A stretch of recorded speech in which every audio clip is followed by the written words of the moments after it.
In his draft grades for Yahoo Sports, Kevin O'Connor gave the Miami Heat selection of Kasparas Jakucionis at pick number 20 a D plus. He comped him to Spencer Dinwiddie, noted the boneheaded turnovers that went with every flashy assist that he logged.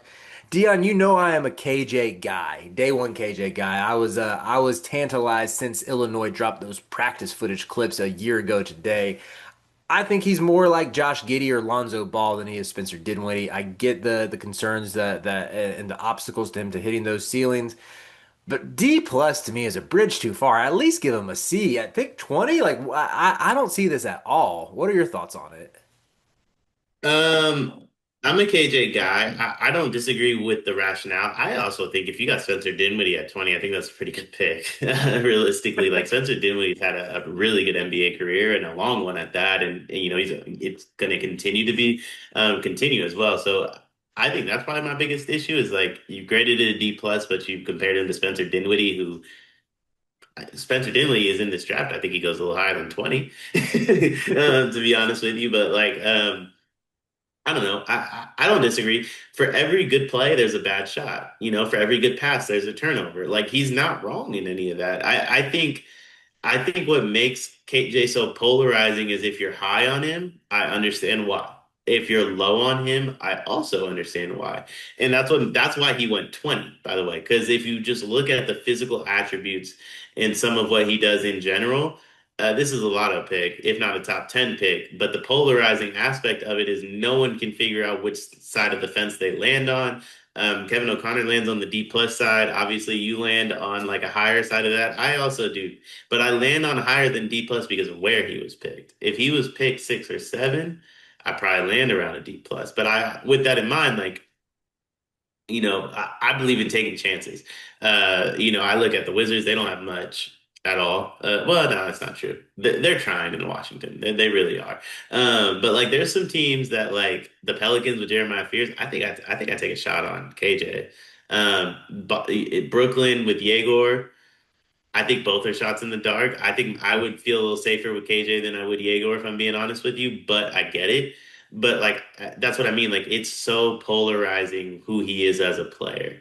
And no one has the same opinion of him really. And I don't take anything away from KOC for his comments. I don't necessarily agree with them, but I do understand where they're coming from.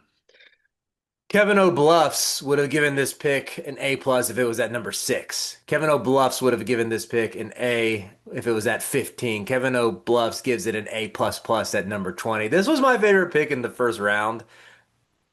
What's up? A plus at 6, but only an A if it's 15. Welcome to the madness, in the words of Carter Elliott. Yeah, that's what I. That's this is my favorite pick in the entire first round. I think it's the perfect marriage of situation, organizational infrastructure, and skill set. This video is brought to you by NBA 2KLab.com. 2K Lab worked with us last summer as well. They're one of our favorite entities in all of sports gaming. We want to show you their college basketball stadium locator challenge game. And I'm going to share a screen right now as we do this. South Carolina, bang. Oh, Ooh, okay, that's pretty good. Next, North Carolina. Why are we only getting the Carolinas? please Bang. lock in. St. John's, that's New New York. York. Bang. Where's New Jersey? We're on fire. Colorado. I actually don't know what state Colorado is. It's in Colorado. There's a state of Is that Colorado. this one? It's to the right of Phoenix. Anyway, you get the picture. This game's really fun. They've got more games as well, like Guess the NBA Player, Mystery Fantasy Draft, and more. Stay tuned for all of the college football content and games that they'll be putting together to help you get the best experience out of college football 26. Back to the video. I trust the Heat. I trust their scouting department. I trust them to make the most of the guys they draft. And there's just, it's like you got Davion Mitchell standing in your way of playing 25 plus minutes as a rookie. And I respect what Mitchell did down the stretch after getting traded to the Heat, but I just think KJ is going to figure it out. I don't, maybe it doesn't happen as his rookie year. I honestly think there's a good chance he like lights the world on fire in a reasonable fashion. Let's say like averages 15, 4 and 4 or something as a rookie. And that seems within the realm of possibilities. That's what he's done throughout his career, whether he was playing at Illinois before the injury and still finished pretty solid averages, whether he was playing for Barcelona or through any of the FIBA World Cup tournaments or the Eurobasket tournaments he played in. Like this has been who he's proved to be. He's a triple double threat. He crashes the glass well and rebounds well for his position.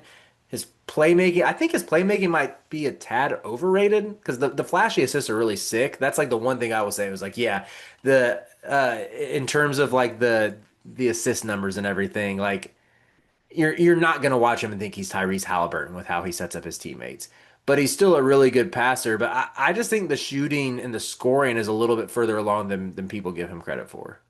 Yeah, I don't disagree with that. I think it was hilarious trying to like listen to your reason why he's such a good player. Yo, by the way, the playmaking way overrated. Not way, just a little overrated, but I think the other areas are being undersold.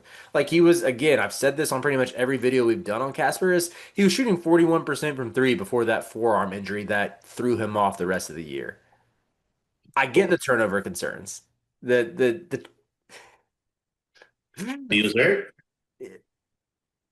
You think that, are you saying that the turnovers are correlated with the injury, or are you saying that's just an excuse? No, I'm asking. He was hurt. Yeah, here it is forearm. I don't know what the injury was, but it kept him out for 2 games. You don't know what the injury was?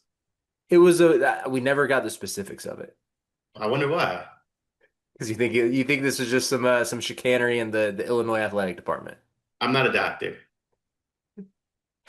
Dr. Dion would be a fire name though. That sounds I like do want to say I anonymously, and my anonymous alias is Brian Ralph. So anonymously as Brian Ralph, have questions on the forearm injury.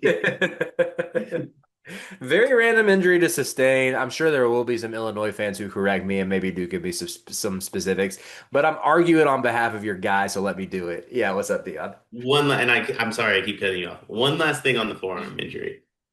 You don't miss 2 games for a forearm injury, and then your shooting's depleted for months. That's just not how it works. That injury wasn't serious. Like it's not like Liam McNeely's ankle where he was out for weeks. Bro, my forearm is bothering me, and now I can't stop turning the ball over. Like that's let it be known, as long as I am alive, Kasparas Jakucionis will have a fan on this planet. A plus in my book, A plus plus plus plus if you really want me to get specific. No, real quick, I made a lot of jokes. It was a good pick by Miami. It was a good pick by Miami. I just also understand why people would be out on Kasparas too.